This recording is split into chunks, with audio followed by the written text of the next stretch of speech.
Hello and welcome to this video that is very much aimed at people who have just got hold of a Juno-X and really want to know how to get to know it better as quickly as possible without actually having to read a lot of the manual. It's all in the manual, it's a very good manual, however sometimes it's just quicker just to see someone do it and you think, aha, and you do it, and then it's in your head, and you'll get it, and you'll be up and running in no time. Of course, when anybody gets new gear, what we get most excited about is auditioning the sounds. So the Juno-X, like many of the current Roland gear, has scenes approaching. A scene is just a bucket of sounds. With a Phantom, it's 16 sounds. With the Juno-X, it's 5 sounds. And 4 of those sounds are actual instruments, and the 5th one is percussion. Now, what I'm going to do is show you first of all how to do that basic navigation from one scene to the next. So we've got this sound just now. Very nice. And we can, it is 0101, that means bank 1, scene 1. So let's say we want to nudge along. Sequentially, it's best to use the knob, I think, because you can nudge, left and right. And you'll notice here we can also jump about. So there's 2 ways to navigate within the bank. Okay, so we're now on. Right.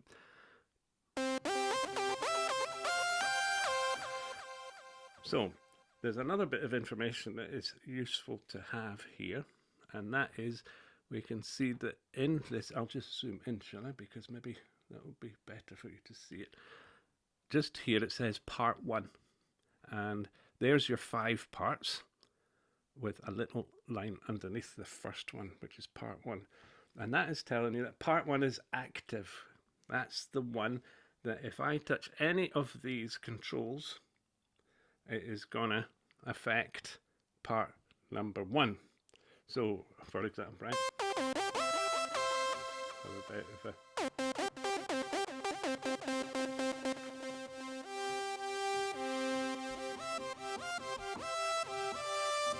Right. Okay, so that's just nice simple edits using ADSR, just to show you that that was indeed the active part.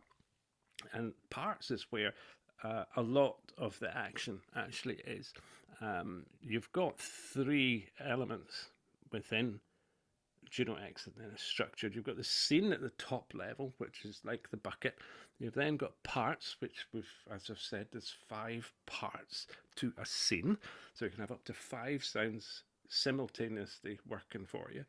And then the layer underneath that, obviously, a part has an instrument, and here is where you have the instrument. So you can see here the Juno-X, the synth lead is actually that.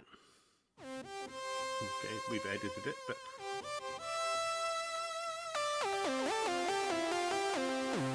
lovely. I better not. I'll be here for hours if I start fiddling. I mustn't do that.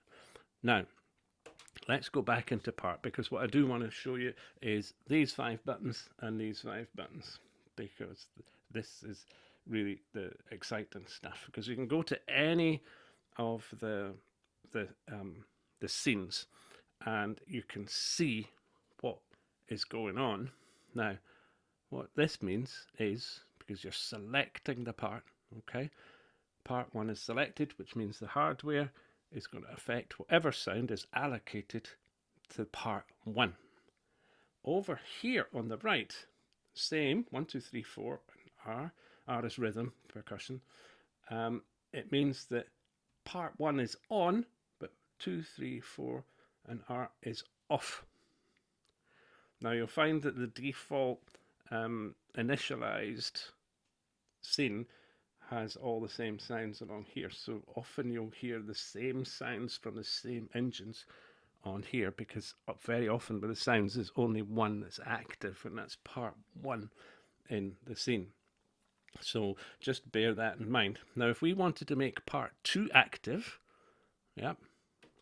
we'd press that. Yeah, but what sound is it? Well, we have to select it to hear it. Yeah. So that's very different to part 1. But we can have them both together by highlighting both of them.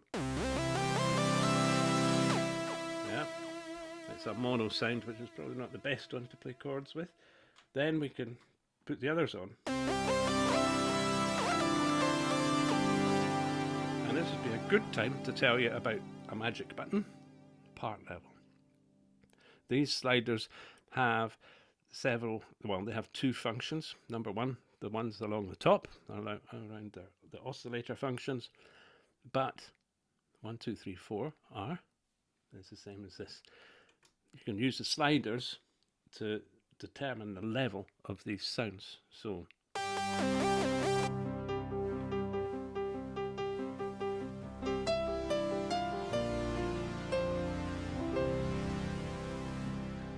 okay, so we can now see how we're building things up, and so we can then go to number 3. Now if we're not seeing what number 3 is, so we can just press that and then go back to part, and then this will change. Look. Okay, so part 1 is the Juno-X, part 2 is the 106, part 3 is the 60, part 4 is the 5080 piano, and we've got an 808. So I could switch everything off, but just put the rhythm on. More cowbell. Okay, and then switch them all on.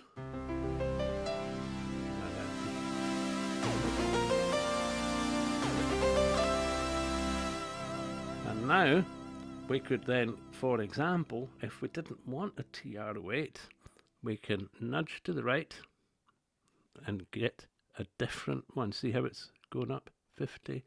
Oh, I'll zoom in. I'm sorry. 707, 727 with compression, without compression, CR78.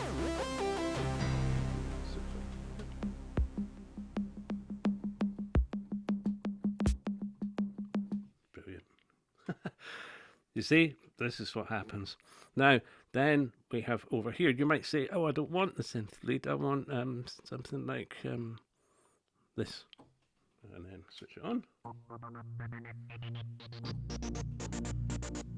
Yeah, nice.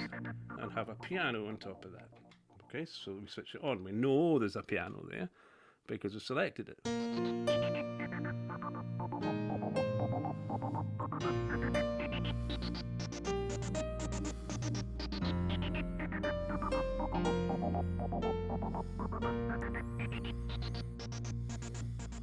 And that's how you can change the sounds. So you select the part, okay, and let's pretend it's Juno-X. Let's say on part 1 you don't want the Juno-X. That's fine. Highlight the Juno-X and use this rotating knob to change the engine. Yeah, you might want this sound. Oh, I'll just...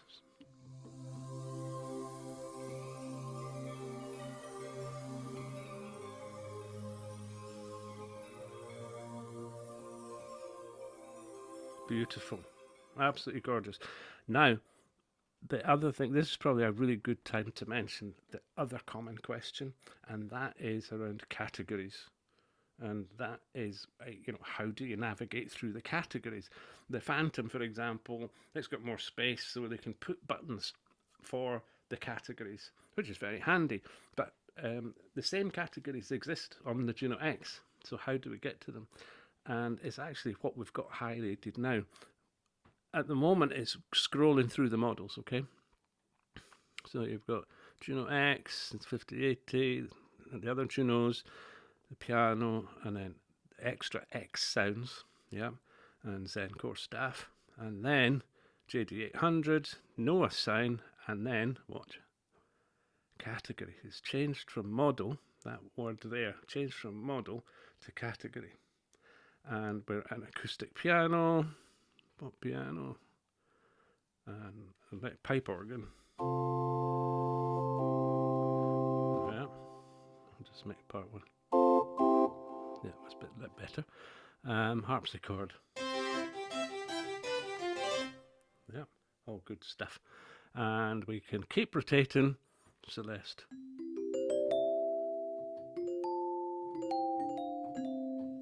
Yeah, you get the idea. And then just by me scrolling, look how many categories there are. So you're going to have a lot of time. So if you wanted, say, just that violin on part 1, great, good. Let's go to part 2. What do you want on? Right, Juno-X is there just now. Juno 106, I'm sorry, I can't read. Let's put that in there and have a bass. Switch it on.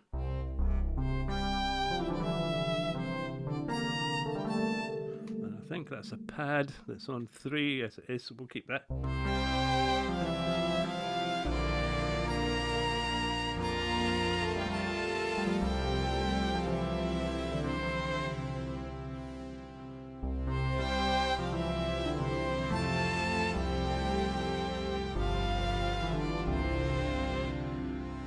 Very, very quickly, you can see you can put new scenes together.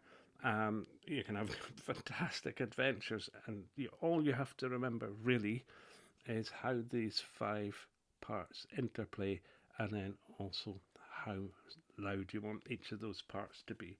So this is where you select, this is where you switch on or off, and this is how you mix. With those 3 things, you know the vast majority of how to create your own scenes. Obviously, going in and editing tones, that's a topic for another video, and I will do that another time. But I'm very confident that you're going to have a great time going through all the hundreds of thousands of combinations that you can have between the different models and the different sounds, and switched on and switched off. And then of course there's arpeggio as well, which comes to play, and that's a second video that we'll do in time when it actually interacts with what's going on here. Okay, so I hope that you find that useful. Any questions, of course, please comment either below or join the Facebook group, the Juno-X user group on Facebook. I'll put a link in the description. And just a word of thanks to everyone who subscribes to the channel. I really do appreciate it. I hope you find this of value. Sometimes the videos are more beginner orientated, other times a little bit more advanced. I hope that either way it's of interest and helps you with your music making. So thanks again to all of you for your support, and see you next time. Take care till then. Bye bye.